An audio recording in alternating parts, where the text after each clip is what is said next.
Hello বন্ধুরা, আজকে জন্মাষ্টমী, আজকে নিরামিষ খেতে হয়। তাও আজকে আমি নিরামিষ কি রান্না করছি তো চলো তোমাদেরকে একবার দেখিয়ে দিই। তো দেখো, আজকে দুপুরে আমি পোলাও বানাবো, তার জন্য চালটা ধুয়ে ভালো করে মেখে রেখে দিয়েছি। আর এখানে দেখো পনির বানাবো আলু দিয়ে। এই যে পনির ভেজে নিয়েছি, তারপরে যে আলুটা ভাজছি। আর পনির বানাবার জন্য মশলাটা করে নিয়েছি, কটা কাঁচা লঙ্কা ছিঁড়ে নিয়েছি পনিরে দেবো। আর এখানে কাজু কিশমিশটা ভিজিয়ে রেখেছি, পোলাওতে দেবো। তো তোমরা পুরো ভিডিওটা দেখতে থাকো। আজকে আমি পোলাও আর পনিরের তরকারি রান্না করবো, পুরো ভিডিওটাই তোমাদের সঙ্গে শেয়ার করবো।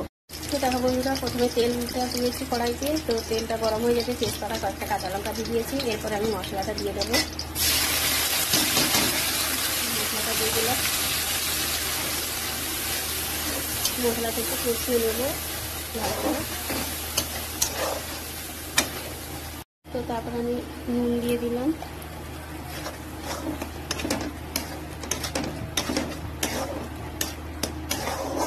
দিয়ে ভালো করে মশলাটা একটু কষিয়ে নিই।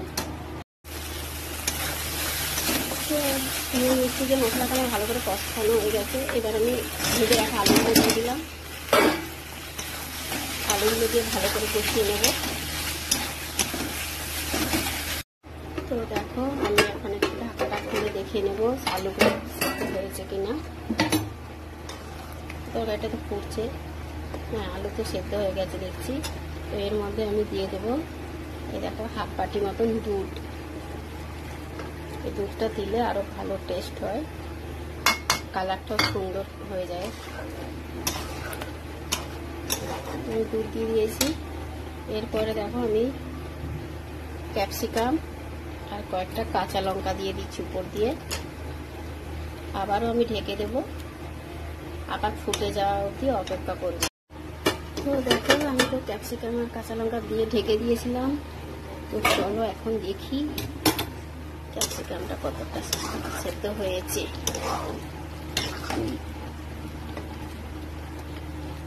ক্যাপসিকামটা একটু বাকি আছে। তো এবার আমি এখন পনিরটা দিয়ে দেব।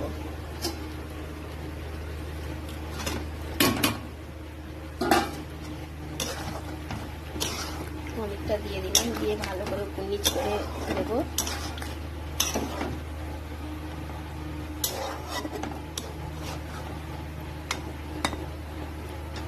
তো আর 5 মিনিট ঢেকে দেবো। পনিরটা দিয়েছি তো, আর 5 মিনিট ঢেকে দেবো। তারপর তরকারিটা আমি নামিয়ে নেবো, রেডি হয়ে যাবে আবার একদম। তো পনির তো দিয়ে ঢাকা দিয়ে দিয়েছিলাম। চলো এবারে হ্যাঁ, এটা ফুটে গেছে। পনিরগুলো সব সুন্দর হয়ে গেছে। পনির তরকারিটা, ক্যাপসিকামগুলো দেখো কালার চেঞ্জ হয়ে গেছে, আর সবুজ সবুজ দেখতে নেই, কালারটা একটু চেঞ্জ হয়ে গেছে। ক্যাপসিকাম পুরো সেদ্ধ হয়ে গেছে।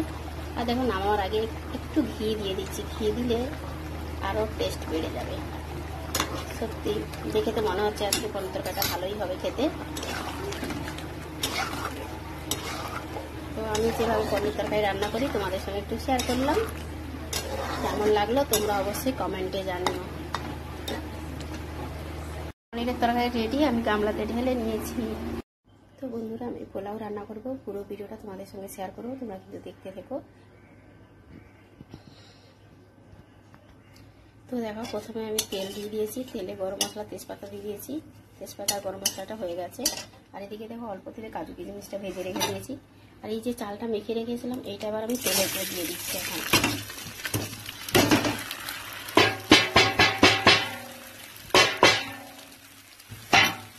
তো এটা আমি এখন 4 মিনিট মতন চালটা ভেজে নেব গ্যাস কমিয়ে।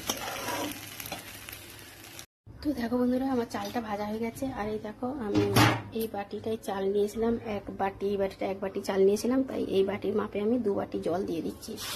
এই দেখো, প্রথমে 1 বাটি দিয়ে দিলাম, আর এটাতে 1 বাটি মাপ মেপে রেখেছি, এটাও দিয়ে দিলাম। তো যতটা চাল তার ডবল জল দিতে হয় পোলাওতে, তবে পোলাওটা ঝরঝরে সুন্দর হয়। আর গ্যাসটা তো অবশ্যই কমিয়ে রাখতে হবে। তো আমার দেখো চালটা ভালো করে ভাজা হয়ে গেছে। এখন আমি 2 বাটি জল দিয়ে দিলাম, দিয়ে এখন আমি এটাকে ঢাকা দিয়ে দেবো, গ্যাসটা কমিয়ে দেবো। পুরো ভিডিওটা দেখো বন্ধুরা, ঢাকা দিয়ে দিয়েছিলাম জল দিয়ে। তো আমার পোলাও ভাতটা দেখো হয়ে গেছে। এবার আমি গ্যাসটা বন্ধ করে দিয়েছি। এখন আমি এই যে এইটার আগে চিনি দিয়ে দেব। চিনি দিয়ে এবার আমি ঘি দিয়ে দেব। এই যে ঘিটা দিয়ে দিচ্ছি 1 চামচ, দিয়ে ভালো করে উপর নিচ করে চিনিটার ঘিটা মিশিয়ে দেবো, দিয়ে ঢাকা দিয়ে দেবো।